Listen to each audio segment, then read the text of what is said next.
So I'm demanding that President Ruto vacates office as the only honorable thing to do. He's unable to balance our budget. It has collapsed. Everything around him is collapsing. So you cannot say that his juniors should bear the burden. The ball stops with him, and the call that President Ruto must go is a call that must be applied. And as they say, a fish begins rotting with the head. So, and among my people they say, a river does not flow higher than its source. And when you look at the sun, you must blink. Justice is crying out. Our children have died, something that has never happened in this country. The president has called them criminals, and the president cannot continue sitting in power when the children have died. And he said you do anything at whatever cost, when the Constitution says you can't do anything at whatever cost. So my call is to associate my voice with those who are saying that the president vacates office. There's no room for all these things we are doing here, and we start off with a new slate. Mr. Speaker, sir,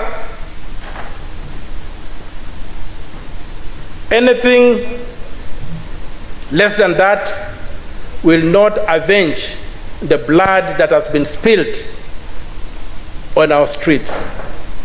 A street that is hallowed, a street that is recognized in the Constitution as an arena for engaging politically. As the arena whereby, when this institution fails, the people of Kenya invoke Article 1 and go to engage. When you desecrate such a venue, you don't do anything. There's not even a call that these things should be investigated. Instead, they're trying to say that we go and have dialogue to assage, to see, I don't know how to distort what is happening, to do whatever, to see how. I just look at these people like prison guards who are fighting for who becomes the chief warden. Then they learn that there's a prison break. So they all forget about what they were fighting for. They say the first thing we must do is to ensure that this prison is not destroyed. Because their business is the prison. Their business is to keep the people in the prison. So they are now coalescing, forgetting about the fight they were having, who becomes the chief warden. Now they are saying the prison must be kept intact. We are not going to allow that. That is Senator Okia Omtatah there. He is insisting that the government of the day, that is the government of President William Ruto, needs to vacate office, since according to him they have not met the expectations of Kenyans. In fact, according to him, the government has underperformed. We know the president has tried since the finance bill protest. He has really tried to work things out. He managed to reject finance bill the way the Gen Z and majority of the Kenyans wanted. He also managed to action the demands which Gen Z wanted. For example, removing the budget for the office of the First Lady, the office of the Deputy President's spouse, the office of the spouse to the Prime Cabinet Secretary, and also he managed to remove the Chief Administrative Secretary's positions as it had been planned initially. All those were the few among the demands which Gen Z wanted. But then among other demands which Gen Z actually wanted to see that President Ruto and his government delivers. But then the theme all this time has changed from reject finance bill to Ruto must go, or President Ruto must resign. So now that President Ruto managed to reject the finance bill, now the issue has changed, and it's now the call now is for him to resign. So we, in my opinion, the president is really trying to meet the demands of what Kenyans wanted. He's really trying. If you look at the actions or the things he has been doing of late, he managed to propose a bill to ensure that public servants will not be participating in fundraisers and harambes, because it was perceived that that could be an avenue to siphon or misappropriate government funds. Or in other words, the public servants steal funds from the public coffers so that they can contribute in harambes and all that. So because there is that impression that if you don't contribute in harambes, your reputation kind of goes down. There's an element of competition with of which it was bringing a bad picture, because the source of the funds which were being contributed in harambes was questionable, because an ordinary MP would contribute large sums of money within in two separate fundraisers within a short time, and it was questionable because people suspected that maybe the funds came from the public coffers, that it could be process of corruption. So the president has really tried to meet those demands, although he has not managed to meet all, but at least you can see he is trying to do something. But then Kenyans have been persistent now in their new demand of the president must go. And as you can see, the way the Senator Omtatah is speaking is that he is also joining the force or the people who are pushing that agenda of the president to resign. Let's see what the president did today as he tries to reorganize his cabinet so that he can have a better one which is able to meet the demands of Kenyans. Although Kenyans still are not happy about that. Let's listen in. Over the past 2 years, our government has rallied the country behind the bottom-up economic transformation agenda, the basis upon which we were elected in the democratic elections of the year 2022. We have achieved significant progress in increasing food production by reducing the cost of farm inputs, thereby lowering the cost of food and lowering the cost of living. We have stabilized the economy by preventing what was an imminent debt default. We have stabilized fuel prices, lowered inflation to an all-record low of 4.6%, and we have stabilized the foreign exchange regime. We have implemented radical changes in the education sector, including resolving the CBC question. We have rolled out a new student-focused higher education funding model that has special emphasis on making sure that children from vulnerable families have the requisite support in their education.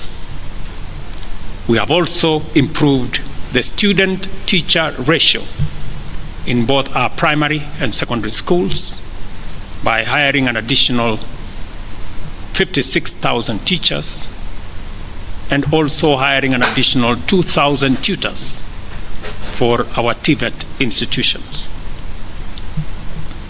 We have equally resolved bottlenecks in cash transfer program to vulnerable Kenyans, including orphans, people living with disability, and the elderly.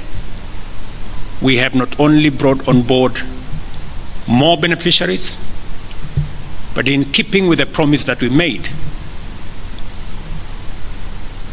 it is now not the case, as it was in the past, that these vulnerable Kenyans have to wait for months. Now their stipends are paid as salaries of public servants are being paid. We did roll out the Hustler Fund that today benefits 2 million Kenyans. And we have 7 million Kenyans who had been denied access to financial services by credit reference bureaus. They are now off the blacklisting roll. Our affordable housing program has now more than 100,000 housing units under construction. The first cohort I will be launching in a couple of months to new homeowners. And we have 160,000 young people across Kenya that are employed under this program. To expand manufacturing, value addition, and agro-processing as a key contributor to job creation, 18 county aggregation and industrial parks and 6 new special economic zones are under construction across Kenya. And at the same time, we have 200 fresh produce markets that are at various stages of construction to support our farmers with access to markets for their produce, in keeping with the commitment we made to our mama mbogas. To accelerate manufacturing, last year we imposed levies on importation of clinker that can be manufactured in Kenya. We made a saving of Kenya shillings 20 billion in foreign exchange as imports of clinker dropped to almost zero. We also imposed levies on imported steel billets. And today we have 11 steel factories that 6 years ago were closed. They have started operation, hiring 16,000 Kenyans. And last year alone, we saved 120 billion shillings in foreign exchange as a result of this intervention. Our digital transformation agenda is also on course with 17,000 government services online, while we have 274 digital hubs across Kenya with 152,000 students and digital workers in our TVETs and also in digital hubs in different parts, up and running, giving young people an income. Our universal health coverage plan has already onboarded 107 community health promoters, and the process of registration for our social health insurance fund is ongoing, on its way to launch on the new date of 1st of October 2024 that will make it possible for every Kenyan to have a health insurance, and for those suffering from critical illnesses to have access to the critical illness fund, making it possible for every Kenyan to have access to treatment without the burden of having to fund it. On the measures I announced last week, barring state and public officers from engaging in harambes, I want to inform the country that the Public Fundraising Appeals Bill is now ready for publication tomorrow.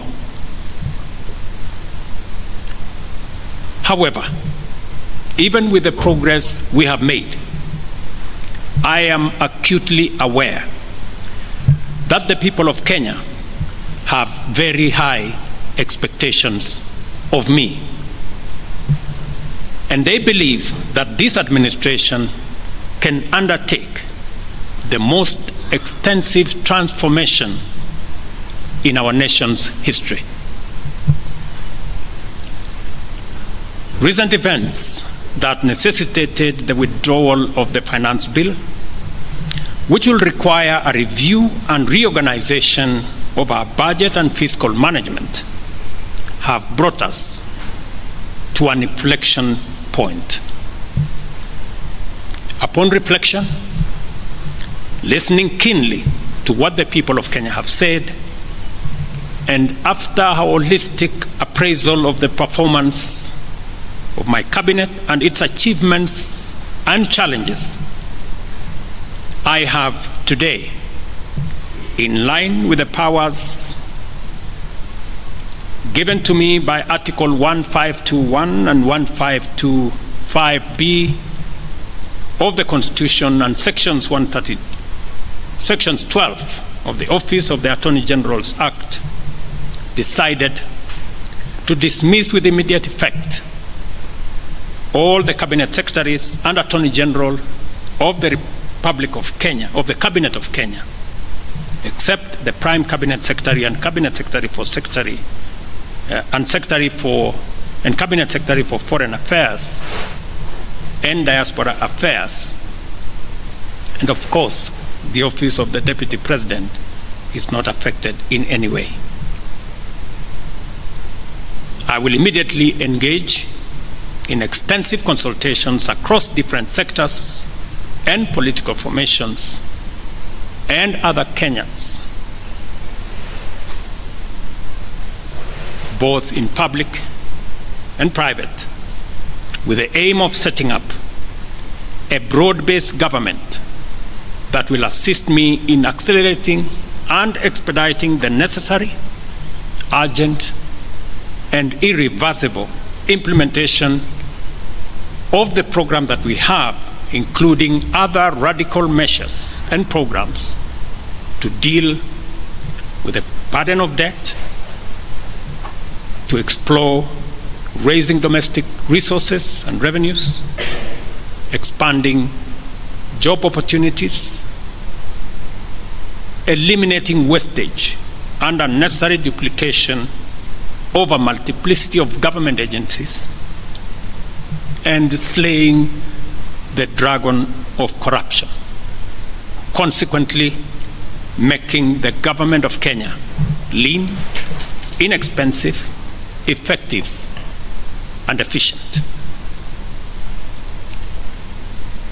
During this process, the operations of government will continue uninterrupted under the guidance of principal secretaries and other relevant officials. I will be announcing additional measures and steps in due course. Thank you very much. and God bless our great country, Kenya. Asanteni sana. The president has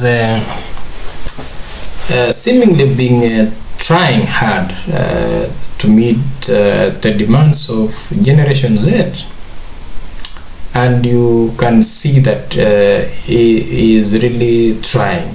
He is really struggling to see that